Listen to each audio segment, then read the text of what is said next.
우리들의 원픽은 코인원으로 픽! 코인원. 차트의 신 100만원 매수 코인, 지금 100만원이 있다면 매수할 코인은 어떤 걸까요? 매매 전략 세워드리겠습니다. 트레이딩뷰 탑5서 코인원 애널리스트 은사님 나오셨습니다. 안녕하세요. 예, 반갑습니다. 네, 지금 투자금 100만원이 있다면 투자할 코인은 어떤 걸까요? 세계 1위 증권거래소 트론 상장된 연관 코인은 어떤 걸까요?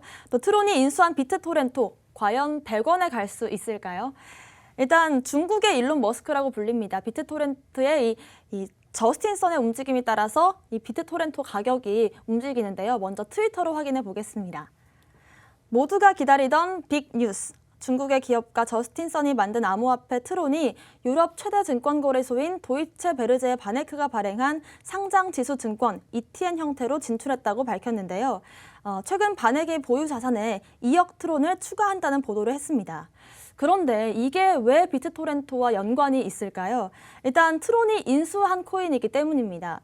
트론과 비트토렌토를 한데 묶어서 하나의 생태계로 통합하겠다고 9월 달에 발표를 했는데요. 10월 30일 비트토렌토 체인 BTTC를 공식 출범 발표했습니다.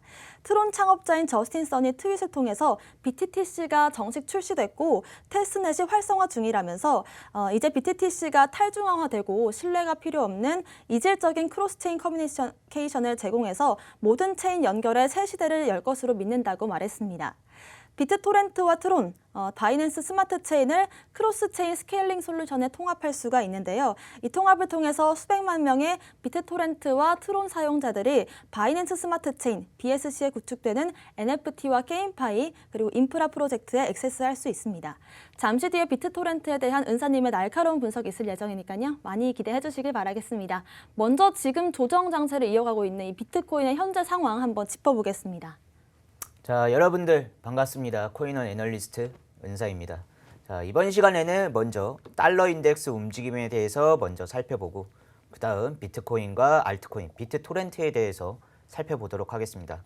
자, 먼저 달러 인덱스입니다. 지금 차트를 보시면은 달러 인덱스의 이 상승세가 굉장히 매섭게 표출 중입니다. 그래서 보시면은 일단은 현재 미 연준에서 그 금리 인상에 대한 구체적인 언급은 없으나 이게 계속 인플레이션이 지속됨에 따라 금리 인상에 대한 우려가 계속 나와주고 있는 상황입니다. 그래서 이 시장 참여자들이 어떤 해칭 수단으로 위험 자산군을 소지하려기보다는 지금 단기적인 어떤 움직임 자체가 달러 쪽으로 지금 자산이 쏠리고 있다. 그렇게 보시면 되겠습니다. 그러나 어쨌든 이런 움직임이 지금은 이제 단기적으로 지금 달러 인덱스가 상승세가 분출되고 있는 거지만 이게 단기적으로 끝나는 것이 아니라 중장기적으로 계속해서 이 달러 인덱스가 상승세를 지속 유지해서 중장기적으로 이끌어 간다고 한다면은 이 비트코인에게서는 이게 상당히 독이 될 수 있는 그러한 요소가 될 수 있기 때문에 좀 우리가 이제 달러 인덱스 움직임에 대해서 물론 지금 단기적으로 상승세가 나와주고 있는 거지만 혹시라도 이 중장기적으로 매수 강세를 이어가는지 그러한 부분에 대해서 우리가 좀 지속적인 모니터링을 할 필요가 있다고 보여집니다.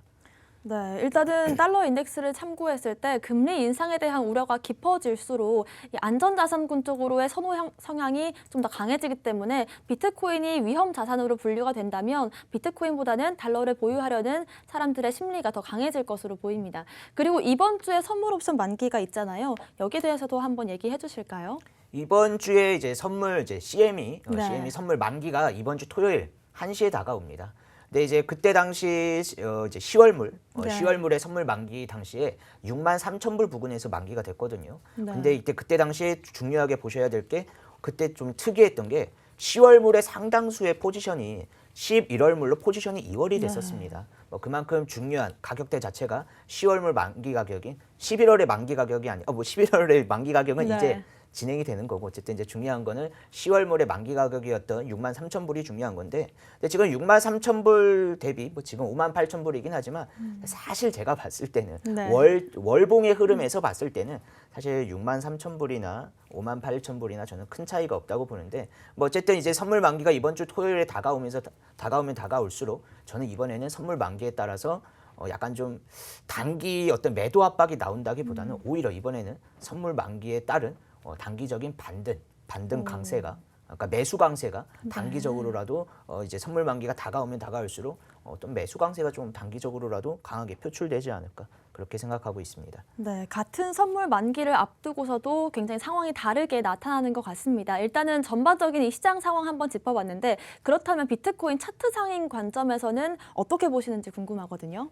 예, 그러면 이제 비트코인 차트를 또 이제 바로 살펴보신다고 하면은 어쨌든 이제 달러가 강세 움직임이 나와주면서 지금 비트코인이 좀 주춤주춤하고 있거든요. 근데 사실 아까도 앞에서도 말씀드렸지만 이 월봉의 흐름에서 봤을 때 진짜 큰 그림에서 봤을 때는 10월 물의 만기 가격이 63,000불이었는데 막 이제 그는 이제 한 달 동안 58,000불이면 그렇게 많이 저는 빠졌다고 보지도 않습니다. 네. 어쨌든 이제 달러와 이제 비트코인이 디커플링이 돼서 보통은 이제 달러가 상승하면은 비트코인은 내려가고 비트코인이 올라가면은 달러 인덱스는 하락하는 그런 어떤 디커플링 움직임을 보여주는데 이게 너무 지금 단기적으로 달러 강세가 나와주다 보니까 비트코인이 좀 단기적인 어떤 조정이 나오지 않은가 그렇게 생각하고 있습니다. 근데 지금 앞에서도 지금 계속 제가 말씀드리고 있는 게 이게 좀 단기 조정이 나왔다고 할지라도 조금 이게 상승 추세가 꺾여 보이긴 힘들다. 네. 그런 어떤 그냥 우리가 상승장에서 우리가 허용할 수 있는 그런 어떤 건전한 조정이 현재 진행되고 있다. 그렇게 보시면 되겠고 또 직전 상승 파동을 찍어봤을 때도 직전에 이 상승 파동을 보시면은 이때도 한 피보나치 되돌림 조정값으로 봤을 때 50%에서 61.80%까지 여기 이 부분까지 조정세가 나와 주었거든요. 네. 그리고 이런 어떤 조정세를 보여주면서 여기서 우리가 확인할 수 있었던 거는 잠깐 이제 다우 이론적으로도 접근을 한다고 보면은 이제 하이어로 즉 저점을 올려주는 것까지 보여주었습니다. 그래서 이번에도 직전의 상승 파동과 비슷한 어떤 흐름으로 넘어간다고 하면은 이제 피보나치 이제 50%에서 61.80%에 해당하는 한 51,000불에서 54,000불까지가 저는 제가 바라보는 최대 조정폭으로 바라보고 있고 제가 여기서 말씀드리는 게 최대 조정폭입니다. 네. 그러니까 지금 당장 51,000불에서부터 그러니까 51K에서 54K까지 떨어질 것이다라고 이제 뉘앙스가 그렇게 말씀드리는 게 아니라 여기서 추가적인 조정이 나와봤자 한 51K에서 한 54K 부근에서 마감될 것으로 보여집니다. 그리고 또 여기서 제가 잠깐 아까 다우 이론의 관점에서 설명을 드렸는데 현재 이제 다우 이론 오랜만에 또 다우 이론 기반으로 설명을 드린다고 하면은 자 우리가 이때 당시에도 우리가 방송으로 그때 당시에 같이 보고 있었는데 여기서 먼저 이것을 상승 일파동을 보여주면서 이제 고점을 높이는 이제 부분과 저점을 높이는 이런 것을 우리가 그때 당시에 같이 확인했었거든요. 네. 그리고 얼마 전에 비트코인이 사상 최고가를 경신하면서 여기서 중요했던 부분은 하이어 하이라고 하죠. HH 즉 HH가 뭐냐? 고점을 높이는 파동. 거죠. 예, 맞습니다. 우리가 여기서 이제 확인이 됐던 거는 고점을 높이는 파동이 확인이 되는데 우리가 다우 이론에서 파동 관점에서 가장 중요한 게 두 가지가 제가 항상 강조드리는 게 두 가지가 첫째, 고점을 높이는 파동과 저점을 높이는 파동의 중요성에 대해서 제가 많이 이제 설명을 드리고 항상 강조드리고 있는데 그러면 지금 현재 순간에서는 그때 당시에 여기서 우리가 HH와 H로우로 확인했던 것처럼 이 순간에도 그게 지금 진행이 되고 있다 보여집니다. 우리가 지금은 고점을 높이는 HH 파동을 확인했고 그럼 지금 무슨 단계냐? HL 그러니까 하이어로우. 하이어로우에 대해서 그냥 지금 이제 검증하는 구간이다. 그렇게 보는 거죠. 그래서 여기서 만약에 저는 이제 최대 조정폭을 그러니까 50K는 안 무너질 것이다 보고 있지만 어쨌든 최대 조정폭을 그게 무너질지 안 무너질지는 제가 확답을 드릴 수는 없지만 저의 관점은 50K는 안 무너질 거다라고 보고 있는데 만약에 이 선에서 내려갈지 안 내려갈지도 모르지만 어쨌든 이 윗선이든 이 선에서 이 부근에서 얘가 다시 반등을 해준다고 시작하면은 그러면은 지난번 상승 파동과 비슷하게 지금 우리가 하이어 하이 즉 HH 파동도 확인을 했고 지금 여기서 바로 반등이 나와주기 시작한다고 하면은 여기서부터 그러면은 이제 저점을 높이는 HL 파동까지 하이어 로우 파동까지 우리가 확인이 되는 거기 때문에 그럼 이 상승 파동에 대한 좀 신뢰도 측면에서 굉장히 높은 점수를 줄 수가 있고 상승 추세가 연말까지 더욱 쭉쭉 이제 어떤 상승 어떤 모멘텀을 이제 가속화하면서 달려나갈 수가 있겠구나 그렇게 보시면 되겠습니다. 네, 지금 차트적인 관점에서 일단 전 파동에서의 고점을 경신하는 모습을 보이면서 고점을 높이는 걸 확인했다면 이번엔 과연 저점도 높여냈는지 여기를 지금 확인하는 부분이라고 보여집니다. 5만 달러 선을 잘 지지만 해준다면 상승 추세를 무난히 이어갈 수 있을 것으로 보입니다. 일단은 비트코인이 좀 조정 장세를 받는 동안 알트코인 지배율이 조금씩 살아나고 있는 것 같아요. 알트코인들 지금 상황 한번 짚어볼까요? 자, 지금 상황에서 진짜 안 좋은 케이스가 안 좋은 상황이 연출이 됐다고 하면은 네. 가장 안 좋았던 게 비트코인이 단기 조정이 진행되면서 알트코인 시장 지배율이 만약에 내려갔다고 하면은 그러면 이제 물론 지금 비트코인 단기 조정이 나와주면서 알트코인들도 사실 주춤 조금 내려가긴 했어요. 근데 제가 봤을 때는 사실 진짜로 이게 하락장으로 넘어갈 때는 네. 알트코인이 이 정도로 빠지는 게 아니라 이제 우리 코인 하시는 분들은 다들 아시겠지만 이 알트코인들이 빠지기 시작하면은 정말로 이게 막 이제 머리가 삐쭉삐쭉 쓸 정도로 굉장히 엄청난 속도로 빠지기 때문에 지금 사실 알트코인이 크게 빠진 걸로 보이지도 않거든요. 네. 그렇기 때문에 뭐 비트코인이 단기 조정이 진행이 되면서 알트코인 시장 지배율을 잃었다고 하면은 뭐 이제 알트코인 시장 지배율을 잃었다고 하는 것은 그런 어떤 알트코인의 폭락을 의미하게 될 텐데 지금 재밌게도 비트코인이 조정이 진행이 되면서 가장 그 안 좋은 상황 알트 시장 지배율을 잃는 게 아니라 지금 계속 지속해서 알트 시장 지배율을 높이고 있습니다. 네. 자, 여기서는 이게 내려가는 걸로 보이시는데 이거는 뭐냐면은 비트코인의 비트코인의 점유율이기 점유율인 때문에 거죠? 이제 간혹 보시니까 어제 뭐 이제 뭐 예를 들어서 저 이제 나와 있는 사람이 이제 좀 알트 시장 지배율이 올라가고 있다고 하는데 근데 차트로 보면은 내려가고 있으니까 이제 의문을 이제 이거 이상하다 하시는 분들이 몇 분 계시더라고요. 요거는 이제 비트코인 점유율 차트고 이제 비트코인 점유율이랑 알트코인 점유율은 반대인 거죠? 반대로 움직이기 때문에 비트코인 점유율이 내려간다고 하는 것은 알트코인의 점유율이 올라간다 그렇게 보시면 되겠습니다. 네. 그래서 지금 뭐 비트코인 단기 조정이 진행이 되더라도 뭐 알트코인 이제 시장 지배율을 계속 올리고 있고 사실 올리지 않아도 돼요. 그냥 네. 여기서 이 가격대만 뭐 제가 저번 시간에도 말씀드렸지만 이 가격대만 잘만 지켜주면 그러니까 시장 지배율 현재의 위치만 잘 사수만 해준다고 하면은 뭐 비트코인이 내려가다가 언젠가는 한번 반등하지 않겠습니까? 네. 근데 그 지금 순간 자체가 알트코인 쪽으로 지금 어떤 시장의 주도권 자체가 가상자산의 주도권 자체가 지금 비트코인이 쥐고 있는 게 아니라 지속해서 지금 알트코인 쪽으로 주도권이 넘어가고 있기 때문에 이제 전체적으로 가상자산이 다시 반등하기 시작하면은 알트코인의 이 상승세가 굉장히 여러분들이 기대할 수 있는 뭐 그런 뭐 물론 사람들마다 기대치는 다르겠지만 어떤 좋은 결과를 가져가지 않을까 그렇게 생각하고 있습니다.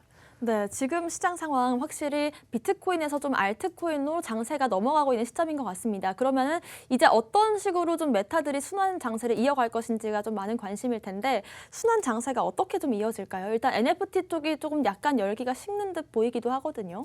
아 근데 지금 최근 네. 물론 이제 뭐 크게 보면은 이제 구 메이저 코인이나 이제 시가총액이 높은 코인들 사실 그런 코인들은 재미가 없습니다. 네. 이게 그냥 좀 그냥 심정지 상태라고 할까요? 얘네가 그냥 지금 죽어 있는데 시장이 죽어 있는 거죠. 네. 근데 지금 재밌는 게 이제 뭐 소형 알트코인들이나 뭐 흔히 말해서 뭐 동전주라고 하죠. 네. 뭐 동전주나 이런 애들이 지금 굉장히 성적이 좋은데 그렇다면은 이제 뭐 포트폴리오를 구상하신다고 할 때 저는 근데 분명 지금 어쨌든 이 자금이라고 하는 게 네. 결국은 이 자금의 흐름이 이제 뭐 흔히 말해서 이제 소형 알트코인이나 저시총 코인이나 동전주에서 먼저 펌핑이 나왔다고 하면은 순환 매수세가 돌았다고 하면은 결국 또 다시 이제 시가총액이 높은 코인들이나 아니면은 구 메이저 코인들로 이것이 계속 사이클이 돌기 때문에 이 구 메이저 코인이 지금 당장은 또 소식이 없을지라도 좀 한 이제 포트폴리오의 어떤 비중 자체를 한 반 정도는 구 메이저 코인을 들고 가고 이제 네. 구 메이저 코인은 그냥 약간 좀 묵은지 익힌다는 느낌으로 네. 그냥 푹 이제 사골 우리듯이 이제 잘 이렇게 잘 보관해 놓으셨다가 저는 이제 분명 이제 연말까지 구 메이저들이 치고 올라갈 것이라 봅니다. 그래서 구 메이저 코인들은 잠깐 이렇게 묵혀두시고 이제 지금 한 포트폴리오의 반은 뭐 소형 알트코인들이나 동전주 위주로 이제 준비를 해주시면 좋을 것으로 보여집니다. 네, 제가 방금 이제 NFT 쪽이 조금 주춤하지 않나요?라고 말씀을 드리고 지금 바로 확인해 보니까 다시금 살아나고 있고 또 위믹스 코인 같은 경우에도 시세가 나오고 있습니다. 그렇기 때문에 요즘 장세를 정말 어떠한 코인들이 갈 것인지 예측하는 게 더 중요하겠다라는 생각이 들었는데요. 일단 이번 주 신규 매수 코인은 비트토렌트입니다. 여기에 대한 분석 부탁드립니다. 자, 그 앞에서도 제가 설명드렸다시피 요즘 지금 굉장히 소형 알트코인들 혹은 이제 동전주들이 재미가 있거든요. 굉장히 이게 물론 잠깐 또 올랐다가 이 소형 알트코인들 특징이 구 메이저 코인들을 오르기 시작하면은 이 상승세가 쉽게 꺾이지 않습니다. 왜냐하면은 구 메이저 코인들은 이제 매집 이 어떤 횡보 구간을 오랜 기간 걸쳤다가 상승하기 때문에 네. 이 상승세가 분출되기 시작하면은 쉽게 상승세가 꺾이지 않는데 이 소형 알트코인들은 네. 잠깐 그냥 바짝 올랐다가 또 바짝 이게 또 떨어지거든요. 그래서 그렇습니다. 좀 이제 소형 알트코인들을 이제 좀 중장기적으로 운영하시기보다 정말로 이제 손빠르게 발빠르게 이제 어떤 단기적인 트레이딩 접근을 하셔야 되는데 그랬을 때 이제 소형 알트코인들에 대해서 분명 좀 관심 가지고 계신 분들이 많을 거고 이 많은 소형 알트코인 중에서 엽전주나 동전절 중에서 네. 좀 뭐를 또 선택해볼까 고민하시는 분들이 굉장히 많으실 텐데 네. 저는 그 중에서 좀 비트토렌트에 대해서 집중하고 싶습니다. 네. 이제 뭐 비트토렌트 같은 경우도 약간은 그래도 그나마 얘가 논리스크인 게 네. 얘가 약간 높은 시가총액을 형성한 코인도 아니고 구메이저 코인도 아닌데 이 친구가 어쨌든 움직임 자체가 약간 구메이저들하고 비슷하게 움직입니다. 네. 그냥 바짝 올랐다가 순식간에 꺼지는 게 아니라 뭐 이전 차트도 보시면은 얘가 한번 올라가기 시작하면은 이렇게 올라가는 네. 친구거든요. 그렇기 때문에 지금 보시면 이 차트가 굉장히 좋습니다. 제가 잠깐 비교를 해드리고 싶은 게 지난주에 제가 설명드렸던 코인이 에이다 코인이거든요. 네. 에이다 같은 경우는 지금 블리시 플래그 패턴이라고 해서 얘가 예를 들어서 현재 구간이 보시면은 이제 한번 급등을 1차 급등을 했다가 차트를 보시면은 이게 그냥 계속 줄줄 흐르고 있어요. 네. 물론 잠깐 단기 반등도 나왔다가 여기서 제일 중요한 거는 지금 저점이 계속 이제 깨지고 있는 거죠. 깨지고 있다라는 네. 거죠. 그러니까 이제 홀더들 입장에서는 그냥 사면은 계속 이제 계좌 잔고가 내려가고 있다라는 네. 뜻인데 그래서 이거는 사실 초보자분들이 홀딩하기가 좀 어려워요. 멘탈이 많이 무너질 수가 있는 그런 코인인데 BTT 같은 경우는 보시면은 이 차트가 예를 들어서 홀더 입장에서 뭐 예를 들어서 뭐 여기 중간 지점에서 샀다고 하더라도 계좌 잔고가 크게 내려가지 않는다라는 네. 거죠. 왜냐? 지금 계속 제자리 걸음을 하고 있거든요. 잘 지지해주고 있네요. 예, 그렇죠. 네. 이게 어떻게 보면 에너지를 응축하고 있다. 그런 어떤 잠재적인 상승세를 그런 어떤 매수 동력원을 지금 좀 매집하고 있고 또 응축해 가고 있는 그런 과정이 아닌가. 그렇게 지금 생각이 들고 있고 그래서 좀 비트토렌트에 대해서 지금 집중하고 있다. 그렇게 네. 보시면 되겠습니다. 그리고 네. 이제 잠깐 이제 제가 이제 그래서 지지 레벨이 어딘데 네. 그래 그 이제 물어보신다고 하면은 이제 지지 레벨은 제가 잠깐 잡아오긴 했는데 지금 시간부로 지금 현재 가격이 4.19원입니다. 네. 4.19원인데 한 조금만 더 한 3-4%만 내려가면 4.0원이거든요. 네. 한 3.8원에서 여기 이제 3.8원에서 4.0원대. 요 정도 가격대라면은 이게 손익비도 좋은 게 예를 들어서 우리가 또 이제 매매를 하다 보면은 또 무작정 존버하다 보면은 큰일 납니다. 네. 어느 정도 아무리 내가 확신을 갖고 있다고 하더라도 그에 대한 어떤 리스크 준비는 항상 해주셔야 되는데 한 스탑로스를 한 요 정도 저점을 이탈하는 선. 왜냐하면 최근에 그렇게 크게 지금 저점을 이탈하는 움직임이 없었기 때문에 한 여기가 한 3.5원 정도 될 거거든요. 네. 그러면은 스탑로스는 그러니까 이제 리스크죠. 잠재적인 리스크는 요거밖에 안 되는 거예요. 잠재적인 리스크는 요거밖에 안 되고 우리가 좀 기대할 수 있는 좀 상승, 그러니까 이제 리워드, 잠재적인 보상치는 아주 저는 높게 보고 있기 때문에 최소한 7-8원까지는 올라가지 않을까 그렇게 보고 있기 때문에 상당히 손익비가 좋은 그런 구간에 놓여 있다. 그렇게 보시면 되겠습니다. 네, 이렇게 비트토렌트 매매 전략까지 짚어봤습니다. 오늘 저희가 준비한 소식은 여기까지고요. 또 본 방송에서 제공하는 정보는 투자 판단에 참고 자료일 뿐이며 특정 자산 가치의 상승과 하락을 보장하지 않는다는 점 유의하시길 바라겠습니다. 저희는 다음 이 시간에 오겠습니다. 시청자 여러분, 성투하세요.